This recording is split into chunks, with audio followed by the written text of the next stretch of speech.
यानंतर राष्ट्रगीतासाठी सर्वांनी सज्ज व्हायचं आहे.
विद्यार्थी, त्यानंतर आष्टीव्यंग विद्यार्थी, क्रीडा स्पर्धेचं भव्य उद्घाटन होत आहे. आपण सर्वांनी टाळ्या वाजवून या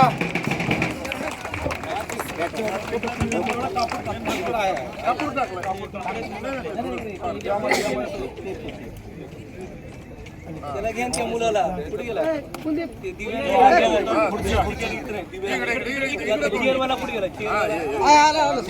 चार प्रवर्गातील जी मुलं क्रीडाज्योत घेऊन निघाली होती ती मुलं तिथं उद्घाटनाला समोर आणावीत असं माननीय जिल्हाधिकारी साहेबांच्या सूचना आहेत.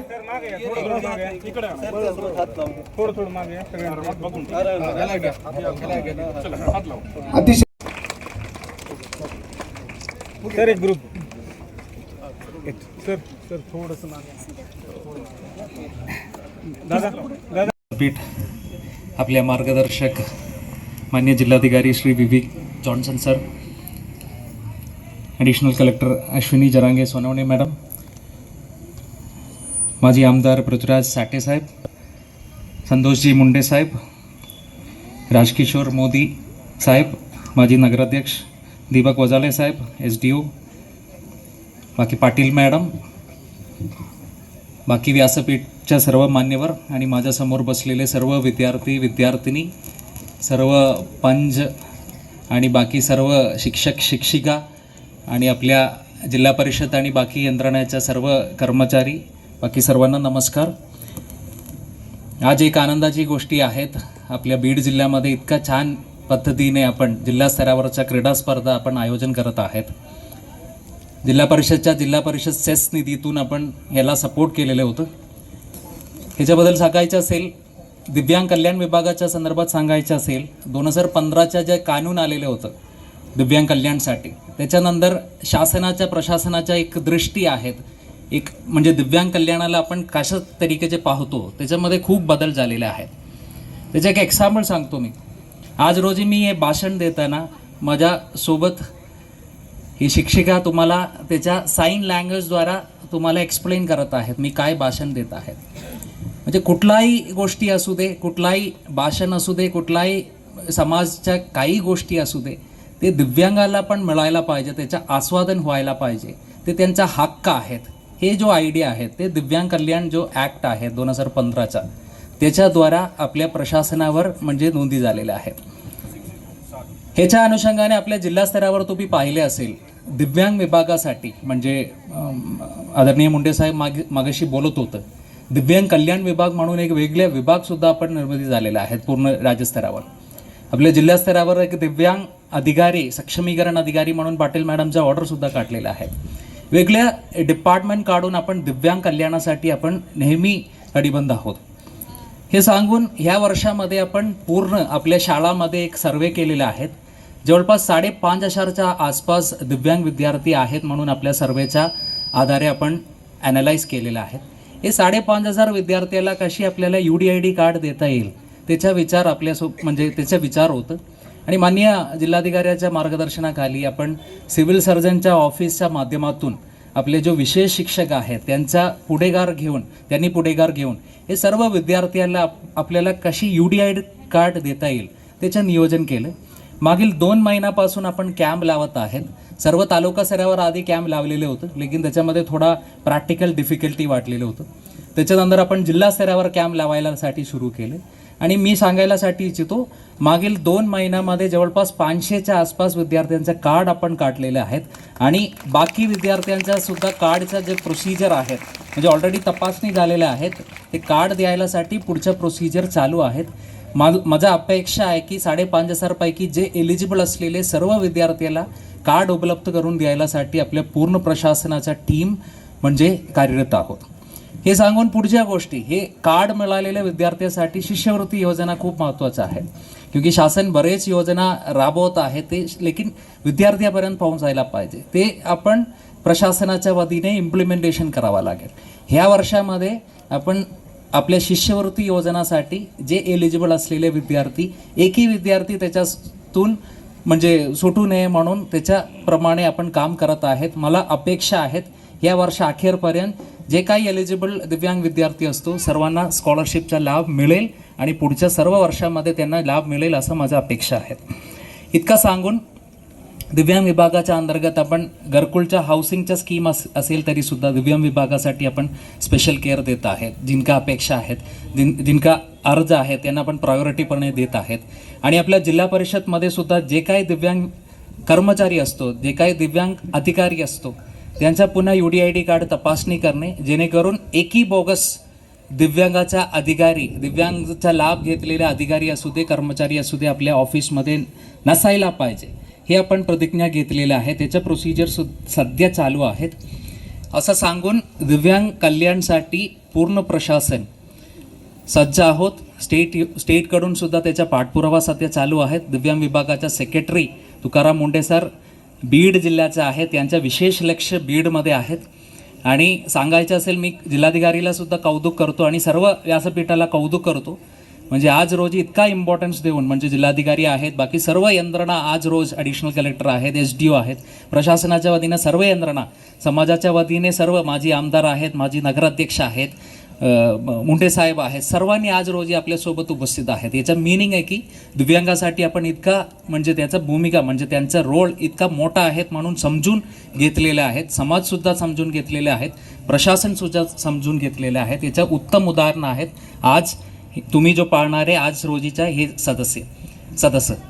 आणि इतकं सांगून पुढील 3 दिवसात तुम्ही सर्वांनी एक उत्सवसारखे हे साजरा करावे. तुमचा हक्काचा दिवस आहे ते 3 दिवस, आणि या 3 दिवसामध्ये तुम्ही ॲक्च्युअल साजरा करावे. आणि या 3 दिवसामध्ये जो पार्टिसिपेट करणारे 500 विद्यार्थ्यांना मी सर्व अप्रिसिएशन करतो, कौतुक करतो. पार्टिसिपेशन करणारे आणि जिंकणारे सर्व लोकांना मी अप्रिसिएशन करतो. आणि पुढील जे होणारे जे स्टेट स्तरावरच्या जे स्पर्धा आहे त्याच्यामध्ये बीड जिल्ह्याचं नाव नेहमी प्रथम स्थानावर व्हायला पाहिजे. त्याच्यासाठी तुम्ही सर्वांनी प्रॅक्टिस करावे. इतकं सांगून मी माझा 2 शब्द संपवतो. जय हिंद, जय महाराष्ट्र. या कार्यक्रमासाठी उपस्थित माझे सहकारी Jiten Rahman, additional collector Ashwini ma'am, Santosh Munde ji, माजी आमदार, माजी नगराध्यक्ष, त्यासोबत प्रिया राणी पाटील मॅम, त्यासोबत मंचावर उपस्थित सर्व मान्यवर आणि आमच्या 48 शाळांमधून या क्रीडा स्पर्धासाठी इकडे जमलेला सर्व विद्यार्थी, सर्व शिक्षक, मुख्याध्यापक, सर्वांना सर्वप्रथम मी या कार्यक्रमामध्ये स्वागत करतो. आणि जिल्हास्तरीय क्रीडा स्पर्धा आणि सांस्कृतिक महोत्सव याचा उद्घाटन केला असं मी जाहीर करतो. आता माझ्या पूर्वी जो 2 भाषण झालं होतं त्यामध्ये दिव्यांग विद्यार्थी आणि दिव्यांगच्या दृष्टी आणि समाज या दृष्टिकोनातून दिव्यांगला बघतात, यामध्ये कसे परिवर्तन झाला, कसे एक नवीन दिशा झालेलं आहे, याच्याबद्दल माननीय मुंडे संतोषजी आणि माननीय CO साहेब स्पष्ट सांगितलेलं आहे. आपण आधी दिव्यांगला आपण विकलांग म्हणत होतो आणि नंतर गव्हर्नमेंटने तसे त्यांच्या भूमिका स्पष्टीकरण केला की तो शब्द चुकीचा आहे, तुम्ही दिव्यांग हे शब्द वापरला पाहिजे. आपण नेहमी सांगतात, ईश्वर जेव्हा आम्हाला इकडे पाठवतात सर्वांच्याकडे एक गुण असतात, सर्वांच्याकडे. माझ्याकडे असतात, तुमच्याकडे असतात, कोणी अभ्यासमध्ये चांगला असतात, कोणी क्रीडामध्ये चांगला असतात, कोणी कलामध्ये चांगला असतात. प्रत्येक विद्यार्थीकडे, प्रत्येक मनुष्याकडे प्रत्येक गुण असतात आणि नेहमी आपण त्यामध्ये शिक्षकांच्या भूमिका खूप खूप जास्त असतात, महत्त्वपूर्ण असतात. कारण असं आहे की आपण असे सांगतात शिक्षक मार्फत विद्यार्थीमध्ये जो गुण असतात हे ओळखला पाहिजे म्हणून. आणि एक सेईंग असे असतात की a student will have 1000 faculties of mind and teaching is the discovery of that. म्हणजे प्रत्येक विद्यार्थीला गुण असतात आणि शिक्षक म्हणजे त्या शिल्पकार असतात ज्या विद्यार्थीच्या गुणला वाव देऊन त्याला भविष्यामध्ये सक्सेस होण्याचा मार्ग हे दर्शवला पाहिजे. त्यामुळे मला असं वाटते की इकडे सर्व शिक्षक मंडळी जमलेलं आहे, तुमचा जबाबदारी खूप मोठा आहे. तुमच्या सर्व आमच्या विद्यार्थीचा त्या कुठल्या क्षेत्रामध्ये पुढे जाऊ शकतो याचा एक विश्लेषण करून सर्वांना प्रचोदन देण्याचा हे जबाबदारी हे तुमच्या आहे.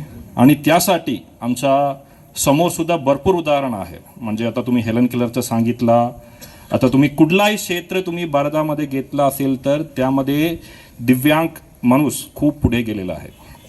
आणि आता सर्वजण सांगितलं, शासनाने सुद्धा दिव्यांग व्यक्तीच्या त्यांच्या सर्व मुद्दे, सर्व योजना हे त्यांच्यापर्यंत पोहोचला पाहिजे म्हणून खूप मेहनत घेतात. त्यासाठी आता सर्व इमारतसुद्धा पण ॲसेसेबल असायला पाहिजे. म्हणजे सर्व इमारतला सुद्धा दिव्यांग विद्यार्थी व्यवस्थित गेला पाहिजे म्हणून त्यासाठी सुद्धा आपण त्यामध्ये मोहीम घेतलेला आहे. आता तुम्ही एक बीड जिल्ह्याच्या दृष्टिकोनातून बघितलं असेल तर बीड जिल्ह्याचं जवळपास आपण पॉप्युलेशन लोकसंख्या 25 लाख गृहीत करू. तसे गृहीत केला आपण नेहमी सांगतात की 3 ते 5% हे पॉप्युलेशनच्या सॅम्पल साईजमध्ये दिव्यांग असतात म्हणून. तसे बघितलं असेल तर बीड जिल्ह्यामध्ये 1 लाखापेक्षा जास्त दिव्यांग असावा. पण आपण जेव्हा UDIDचं कार्ड बघितला तेव्हासुद्धा आमच्याकडे मी आता विचारत होता 43,000 UDID कार्ड वाटप केलेलं आहे. म्हणजे काय अर्थ आहे की आमचा आयडियली आमच्याकडे 1 लाखापेक्षा जास्त दिव्यांग असायला पाहिजे. आपण फक्त 30 ते 40% काम केलेलं आहे. म्हणजे अजून मोठ्या प्रमाणे काम 40-60% काम करण्यासाठी आमच्या समोर बाकी आहे. त्यामध्ये CEO साहेबसुद्धा आता खूप डिटेलमध्ये सांगितलं आहे कुठल्या पद्धतीने आपण त्याचं नियोजन करत आहे. आमचा पहिला मुद्दा आहे की आपण दिव्यांग विद्यार्थी असेल, दिव्यांग माणूस असेल, त्याला आपण UDID कार्डचं वाटप करायला पाहिजे. त्यासोबत सर्व शासनच्या योजना त्यांच्या दारपर्यंत कसे देऊ शकतो याच्यासुद्धा आपण मेहनत जिल्हा प्रशासनमार्फत घेत आहे. मी दर महिन्याला CEO साहेब, प्रियराणी पाटील मॅम असेल, माझा सर्व SDO, BDO, सर्व प्रशासकीय यंत्रणा असेल, त्यांच्यामार्फत आपण बैठक घेतात. आता आपण खूप असे सॅच्युरेशन मोडमध्ये म्हणजे सर्व स्कीममध्ये दिव्यांगला प्रायोरिटीमध्ये कसे आपण इन्क्लूड करू शकतो याच्यासुद्धा आपण मेहनत घेत आहे. त्यासोबत UDID कार्ड इश्यू करण्यामध्ये सुद्धा मोठा एक बॅकलॉग होता. म्हणजे आपण फक्त सिव्हिल हॉस्पिटल आणि SRTRमध्ये मेडिकल कॉलेजमध्ये UDID कार्ड डिस्ट्रीब्यूट करत होता. पण आता भरपूर ठिकाणी आपण डिसेंट्रलाइज करून म्हणजे तालुका स्तरावर तुमच्या कॅम्प्स घेऊन कसे आपण जास्त प्रमाणे लोकांना UDID कार्ड कमी मेहनतमध्ये देऊ शकतो याच्यासुद्धा आपण मोहीम खूप चांगल्या पद्धतीने घेत आहे. त्यामुळे याचा सर्वांचा फायदा शिक्षक आणि इतर सर्व तुमच्या संघटना असेल, तुमच्या सर्व लोक याचा फायदा घेतला पाहिजे. जेव्हा आपण दिव्यांगचा एक सर्वांगीण विकासचा मुद्दा बघितला असेल तर आता मी डाटा बघत होता. दिव्यांगच्या 50% दिव्यांग लोक हे शिक्षणापासून वंचित असतात. 90% दिव्यांग लोक हे बेरोजगार असतात. म्हणजे तुमचे एक सर्वांगीण विकास होणं एक खूप महत्त्वपूर्ण आहे. आणि तुम्ही तेव्हा बघितलं असेल शासनच्या सर्व योजनामध्ये आपण दिव्यांगला प्रायोरिटीमध्ये लाभ देतात. आणि दिव्यांगच्या कौशल्य कसे वाढवू शकतो, दिव्यांगच्या शिक्षण कसे मध्ये बंद ना झाला पाहिजे त्यासारखं सुद्धा आपण मेहनत घेतात. आता PM विश्वकर्मा असेल, आता PM EGP असेल, CM EGPमध्ये आपण खर्च जेव्हा देतात तेव्हासुद्धा आपण दिव्यांग असेल तर प्रायोरिटीमध्ये देतात. मला सर्व विद्यार्थी बांधव आणि तुमच्या शिक्षक, मला तुमच्याकडून असे एक विनंती असेल, तुम्ही कधी डिमोटिवेटिंग नाही झाला पाहिजे. एकच मुद्दा आहे, भरपूर उदाहरण समोर आहे जो दिव्यांग असताना सुद्धा त्यांच्या शक्ती ओळखून जो पुढे भविष्यामध्ये जाऊन सक्सेसफुल झालेला आहे. त्यामुळे माझा पहिला मुद्दा असेल, तुम्ही तुमच्या अडचणीवर मात कसे करू शकतो आणि तुम्ही पुढे जाऊन क्या करायला पाहिजे याचं एक स्पष्ट प्लॅनिंग हे तुमच्याकडे असावं. आणि हे प्लॅनिंग नियोजन करण्यासाठी मला असं वाटतं की शिक्षक यामध्ये खूप महत्त्वपूर्ण असतात. यामध्ये फक्त कोण हात वर करू शकतो जो मोठे होऊन क्या मी बनवण्यासाठी तयारी घेतल्या तसे किती लोक आहे एकदा हात वर करू शकतो का? तुम्ही सांगावं लागेल तुम्हाला. हां,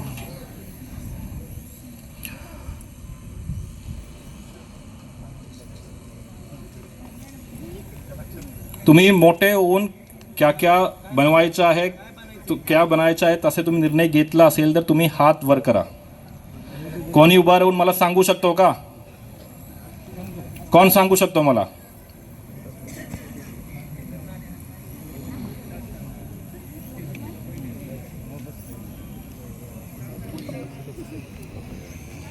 तुम्ही सांगणार आहे का? कोण सांगू शकतो मला? तिकडून बोला ना, तिकडून बोला ना, बोला, तुम्ही बोला, तो चेअरमन तुम्ही बोला ना. मोठं होऊन तुम्ही क्या बनवायचं तुम्हाला?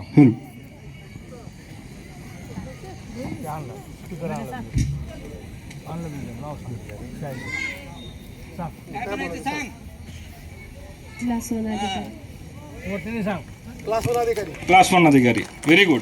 तुम्ही? क्लास 1 अधिकारी. Very good. तुम्ही मित्र आहे म्हणून तुम्ही दोन्ही सोबत जाणार आहे का? अजून कोणी? अजून एक सांगा ना. तिकडे सांगा ना, बोला. पोलीस. Very good. माझा एकच मुद्दा आहे, तुम्ही एक स्वप्न बघितला पाहिजे आणि त्या स्वप्नासाठी तुम्ही किती अडचण असो, तुमच्या कुठलाही अवघड परिस्थिती असो त्यामध्ये मात करून तुम्ही तुमच्या नाही कोण सांगत? Very good, very good, very good, very good. तिकडे बुद्धी द्या ना, तिकडे द्या. क्या बोल सांगितलं? चित्रकार. Very good, very good. माझा एकच मुद्दा आहे, तुम्ही भविष्यामध्ये एक स्वप्न बघितला पाहिजे आणि त्या स्वप्नासाठी तुम्ही ओके ठीक आहे, आपण बाकी नंतर ऐकू. पण तुमच्या मनात असावा की तुम्ही पुढे जाऊन क्या बनवायचं आहे म्हणून.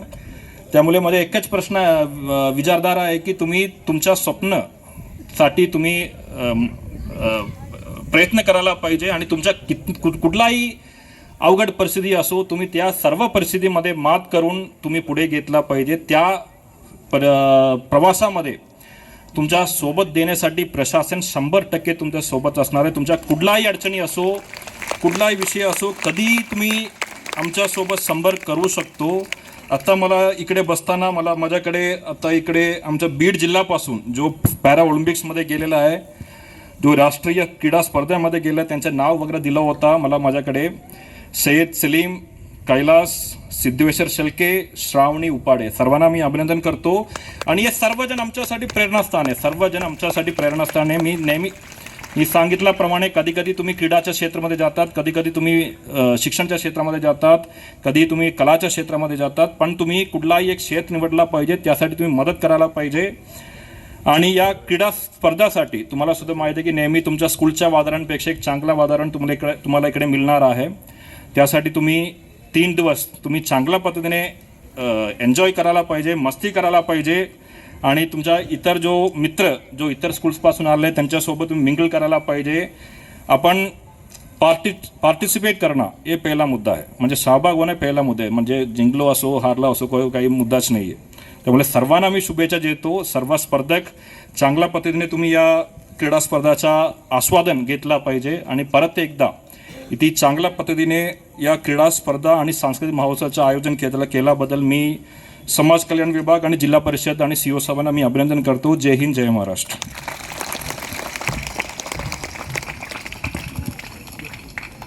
धन्यवाद साहेब. आपण आलात करा आणि त्या प्रयत्नाला यश हे निश्चित मिळतं. तरी आपण दिव्यांग असलो तरी आपल्यामध्ये एक दैवी शक्ती आहे क्षमता आहे. या दृष्टीनं आपण प्रयत्न करणं आवश्यक आहे. आणि त्यांनी आपल्या शिक्षक बांधवांना देखील साथ घातलेली आहे आणि या साथला आपण निश्चितच प्रतिसाद देणारच आहोत याची मला खात्री आहे. आणि आपण 100% दिव्यांगाच्या शाळा यावर्षी ISO करण्याचा प्रयत्न करू असं मी या ठिकाणी मंचावर साहेबांना एक प्रतिसाद देतो. आपल्या जिल्ह्याचे मुख्य कार्यकारी अधिकारी ज्यांचा अतिशय बारीक अभ्यास असतो छोट्या छोट्या गोष्टीमध्ये त्यांची एक विचारणा असते की दिव्यांग विभागात काय चाललं आहे कुठं कोणते विद्यार्थी आहेत. प्रत्येक गोष्टीला न्याय देण्याची भूमिका आपल्या CO साहेबांची असते. आणि विशेषतः दिव्यांग हा विभाग स्वतंत्र झाल्यापासून अतिशय सुरेख पद्धतीनं दिव्यांगाचं कामकाज CO साहेबाच्या अंडर चालू आहे. हा थोडा उपेक्षित विभाग आहे. अनेक समस्या आहेत विशेष विद्यार्थी आहेत कर्मचाऱ्यांच्या अडचणी आहेत अनंत आहेत. परंतु सर आम्ही निश्चितच यांना मात करून आम्ही निश्चित यावर्षी उत्तमरित्या आपण शाळेचं कामकाज चालवण्याचा प्रयत्न करणार आहोत असं मी आपल्याला ग्वाही देतो. आणि आपलेही आभार व्यक्त करतो की आपण अतिशय वेळा काढून आपण या ठिकाणी उपस्थित राहिलात. यानंतर आपले संतोषजी मुंडे सर यांनी देखील दिव्यांगाची त्यांची तळमळ नेहमी फार मोठ्या प्रमाणामध्ये असते आणि त्यांचं कार्य पण तितकंच चांगलं आहे.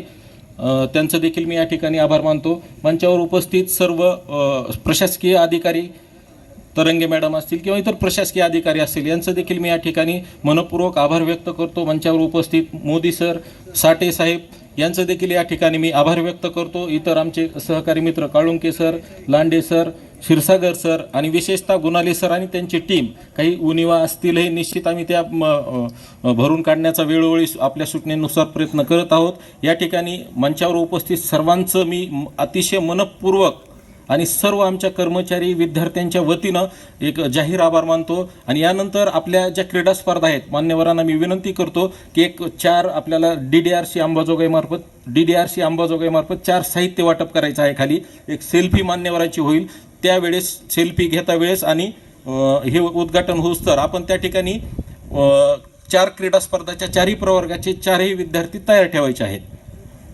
तर या ठिकाणी मी आभार प्रदर्शन संपला असं जाहीर करतो आणि कार्यक्रम संपला असं जाहीर करतो.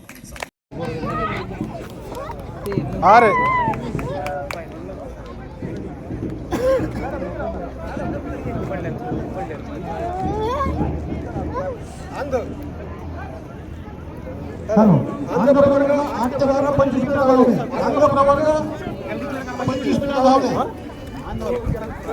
अंग प्रवर्ग 8 ते 12 25 मिनिटं धावले. मतदान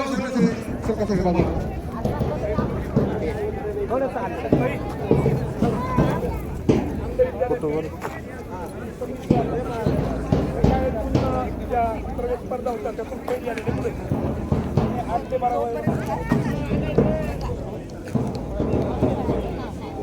ढोल लागतो आवाजाचे पण लक्ष दे तू पण